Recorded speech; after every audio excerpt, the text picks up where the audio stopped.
Gaya ni VP Sara Duterte, si Chis Escudero ay hindi tatantanan ng tatlong taong to. Ayan. Hanggang ngayon. Na, yan pa rin, ano?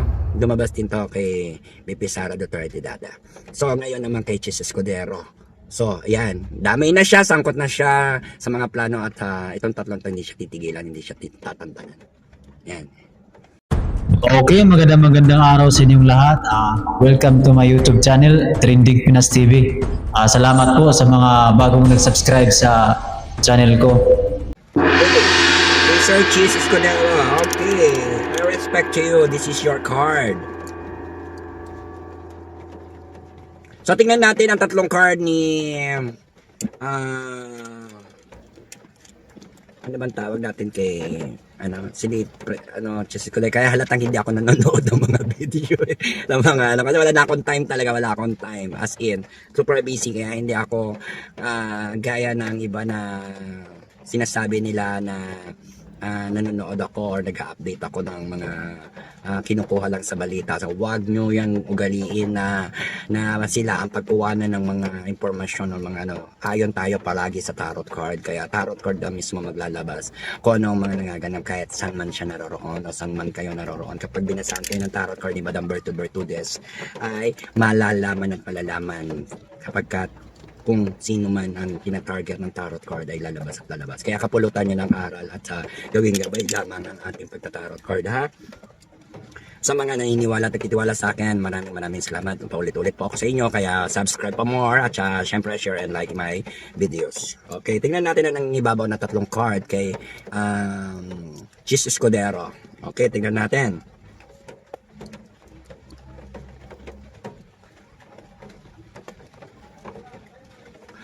Ay, naku, kinikilabutan ako, whatever.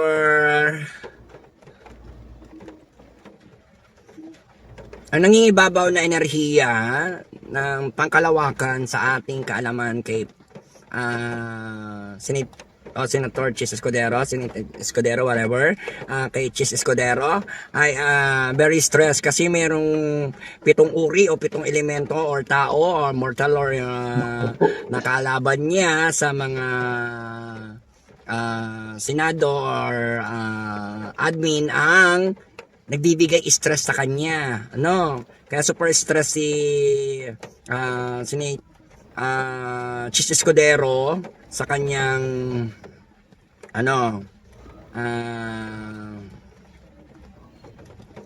pag-iisip. Ang daming nagbibigay isipin, ngunit nakaka-apekto rin sa kanyang pagtulog sapagkat kasi marami nagbibigay sa kanya ng problema, marami na gumagawa ng mga problema o binabato kay Chis Escudero ng mga nakaupo sa gobyerno, or yung mga kalaban sa politiko. Sapagkat si Chis Escudero naman ay patuloy lang na nagtatrabaho. Gumagawa at nakapokus lang siya sa kanyang trabaho. Trabaho lang siya at walang personalan kundi gawin at gampanan ng kanyang mga ginagawa o tinatrabaho. Nauuna talaga ngayon yung mga stress niya. Ang daming mga bumabatikos sa kanya o kung ano man mga issue na maaari magbigay stress sa kanya or isipin. Kaya ayan si Chis Escudero na maraming iniisip, pero patuloy pa rin siya nagtatrabaho at maaari siya ang mag-click o mag-boom sa mga issue o mag-viral dahil sa mga ginagawang issue sa kanya. And then 50-50, nako, mag-ingat ka po Chis Escudero, Chis Escudero, dahil 50-50 ang iyong life standard kasi mayroong mga maaaring nagpaplano sa iyo or gumagawa ng plano at you need heart prayer and secret power mo na mapatagumpayan mo at ma-survive mo yung sarili mo at mapagtanggol. At suportahan po rin natin si Chis Escudero sapagkat siya'y trabaho po lamang. Dahil dito sinasabi dito si Chis Escudero ay 50-50. Nako, delikado at hindi magandang sign to kay Senator Chis Escudero. Maaaring mayroong mga nagbabanta sa kanya or may mga plano na hindi maganda o hindi tama dahil nakahiga siya dito at 50-50. And he much need more hard prayer ng sambayan ng Pilipino dahil nanganganib ang buhay ni Chis Escudero sa hinaharap sa ngayon. At sa mga taong kasi na kalaban niya or gusto siyang pabagsakin o patalsikin sa kanyang posisyon. Kaya tingnan niyo ang sign. 50-50 ang kanyang life status or status, no? Kasi yung kanyang kalagayan ay para bang meron something wrong na makukulong siya sa isang kwarto at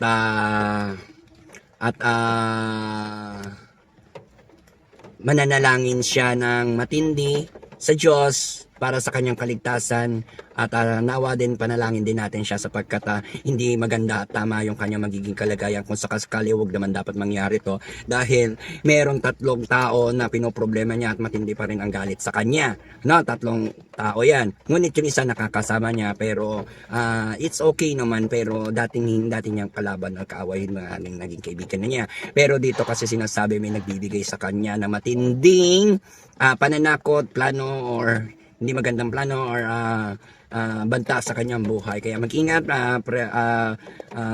Prestige Escudero, sa iyong mga pinaglalaban at character ngayon at iyong mga hinaharap na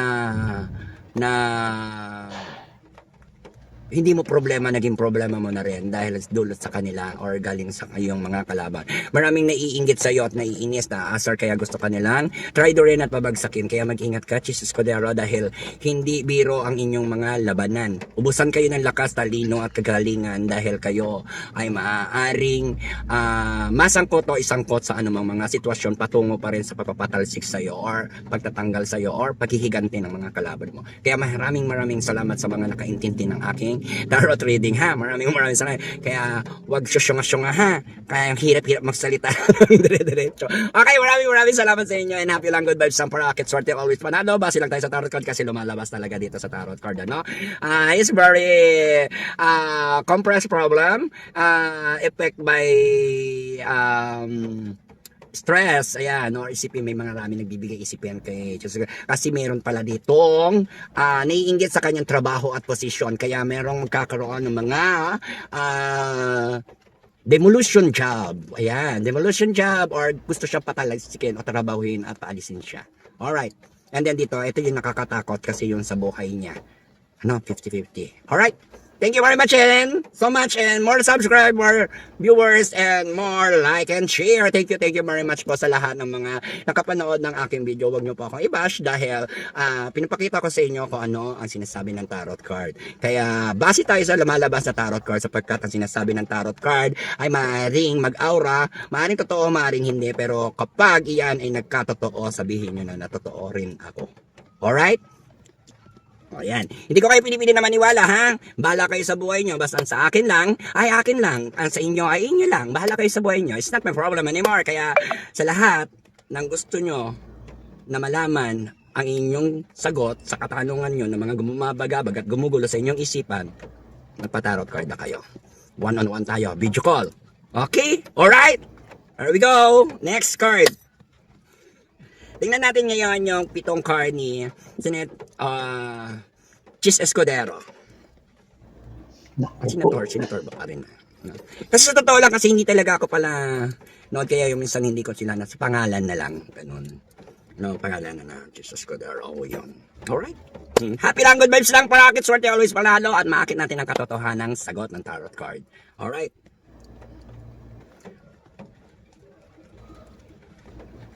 Tingnan natin ang 7 card, hinaharap, kasalukuyan at paparating kay Chis Escudero. Alright. Oh yeah? Oh no! OMG! And the last card. Oh my God!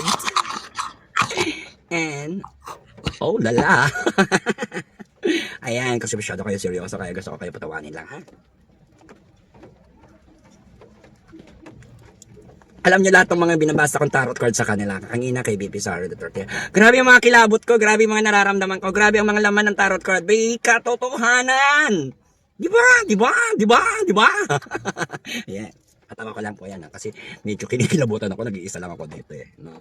Kaya pampalakas loob, hindi ako lapitan ng mga espiritu dito kasi nandito kasi sa liblib na lugar. Alright. Okay, tingnan natin yung 7 card ni Senator Chis Escudero, no? Ayan. Si Chis Escudero kasi ay ang katotohanan nito ay he is very attraction. Siya yung center of attraction sa mga grupo niya, sa member niya or sa kanyang ginagalawang pagiging leader, ano, or liderato kasi siya yung leader. Siya yung liderato diyan sa kanyang mga teamwork. Ayan, kaya sa mga teamwork mas marami mas kasama. Kaya masasabi dito, yung teamwork ni Chis Escudero is very viral ngayon at center of attraction kasi sinasabi dito na siya ay nasa liderato at maraming nakakapuna ng mga kanyang pagiging leader o teamwork. Kasi dito sa teamwork ni Chis Escudero, very powerful ngayon, ha? Kaya siya ngayon yung target at siya ngayon yung pinupulaan kasi siya nga yung center of attraction sa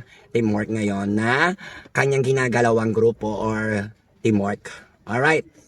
Kasi mayroong mga magagandang teamwork si Chis Escudero. So, parang hindi nagugustuhan ng iba. So, ewan natin bakit kaya. Dahil gusto nilang maging katulad nila. Sinungaling. Mapag-interest. Or corrupt din. At pinipilit ang mali na itama. Kaya si Chis Escudero is very, very, very, very, very, very good para sa akin. Ayan. Ayan. Merong gustong ipalit kay Chis Escudero, kaya pala ganyan na lang ang mga batikos or gusto siyang i-job demolition ba tawag doon. Ayun. Yun na. Kaya kailangan ni Chis Escudero ng revolution na, no? Kasama ang mga pangkatot teamwork at sa mga taong bayan ng mamamayan.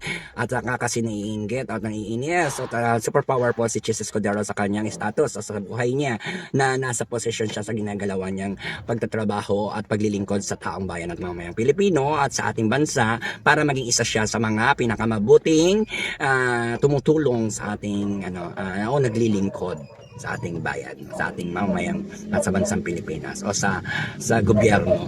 Ayan. Ayan. Yan, meron 3 klase o 3 tao ang pilit dinudurog ang puso o gustong saksakin si Chis Escudero. Kaya mag-ingat ka, Chis Escudero, dahil dito sinasabi na merong mananakit sa'yo or tinatawag natin sasaktan ka at masasaktan ka. Maraming magbibigay sa'yo ng masakit, lalo na rin sa emotions, sa damdamin at sa spiritual mo. Nandiyan na lahat. Pag sinabing yan, nandiyan na ang mga pananakit sa'yo or heartbroken or hurt na mararamdaman mo mula sa mga kalaban mo at sa mga taong nananakit sa iyo, no? Kaya ingatan ang puso, huwag magpaka-high blood at kalma lang, and then I know naman na kaya mo yan at malulutas mo yan sapagkat ang iyong advocacy o adhikain mo sa taong bayan sa mamayang Pilipino ay napapatunayan mo na ikaw ay walang kinikilingan, wala kang ninininuman, kaya ikaw ay trabaho lang at sa tama lang palagi. At maraming salamat sa iyo sa naway hindi ka magbago sa iyong mga paninindigan at tibay ng loob at talino. You are so bright, kaya pagpatuloy mo lang ang iyong mga ginagawa sapagkat napakabuti ng Diyos na nakikita ang iyong mga tunay na ginagawa at maaaring maraming magdi-distract sa iyo, huwag ka magpa-distract, marami sa iyo mga naiinggit, naiinis, naaasa dahil nga parang lumalabas na pinoprotektahan mo at may kinikilingan ka, pinoprotektahan or pro Duterte ka. Gaya ko, napagkamalan ako ng pro Duterte, kaya pati ako tinitira sa aking mga account. Kaya shoutout na lang sa inyo mga adbot, mga mahihinang nilalang at mga hindi kayo pakinggan ni God at kayo bahala na si God sa inyo at dalangin ko palagi ang tagumpay kayo ang mga lupaypay. Kaya maraming salamat kay God at patuloy niya akong binibigyan ng lakas ng loob para mag-broadcast din sa inyo or mag-upload or magbigay mensahe sa inyo ng base at katotohanan lamang sa ating mga sariling opinion or tinatawag na piece of kalayaang pagsasalita. Okay? Yan. Next! Gaya ni BP Sara Duterte, si Chis Escudero ay hindi tatantanan ng 3 taong to. Ayan. Hanggang ngayon. Yan pa rin, lumabas din to kay BP Sara Duterte dada.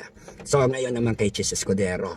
So, ayan. Damay na siya, sangkot na siya sa mga plano at itong 3 to hindi siya titigilan, hindi siya tatantanan. Yan. Yan, mga negative, mga demonyo. Di ba? O yan, sinasabi ko sa inyo, mga kabaritudes.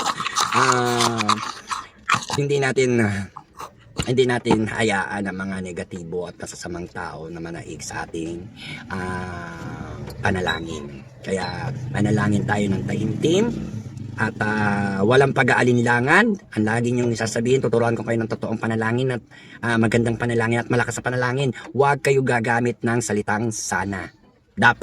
Kaya dapat ang sasabihin nyo kapag kayo ay may kahilingan sapagkat sure yon, walang pag-aalinlangan. Ano man kasi namumutawi sa inyong bibig, maaaring magkatotoo. Kung kayo may pag-aalinlangan, alinlangan din ang hinihiling nyo. Alright? Gets mo? Really? Okay! The next card, ayan. Kumbaga sa mundo, kay Chis Escudero sa kanya nakasalalay ang mundo. Pero in short naman, kay Chis Escudero nakasalalay ang ikot ng mundo ng Pilipinas. At ang taong bayan. So sa kanya rin nakasalalay at katanyagan at pagtulong ni Chis Escudero sa maahon at maging maganda ang papapatakbo at papaikot sa bansang Pilipinas. Kaya supportahan natin si Chis Escudero. Thank you. Nag-endorse! Okay, right now, again, ayan, nakuha din to ni BP Sara Cagina. Halos pagkapareho sila ng timeline ng card at saka ng time card. Malawak at kasilawak ng kalawakan ng iniisip ni Chis Escudero sa kanyang mga gustong gawin ng plano sapagkat may humahad lang, wala siya magawa lalo na pagdating sa issue, pagdating sa budget. Kaya maaaring ma-involve si Chis Escudero sa mga issue tungkol sa financial or budget. Yan mga sinasabi dito or tinatawag natin na malaking halaga ng pera. Hindi ko alam kung ano yan, pero may mga ganong issue. Kaya siya ay parang napapaisip sa lahat ng mga nangyayari at hinaharap niya mga pangyayari sa kanyang status ng buhay ngayon. At sa hinaharap niya. Siyempre, lover pa rin naman si Chis Escudero.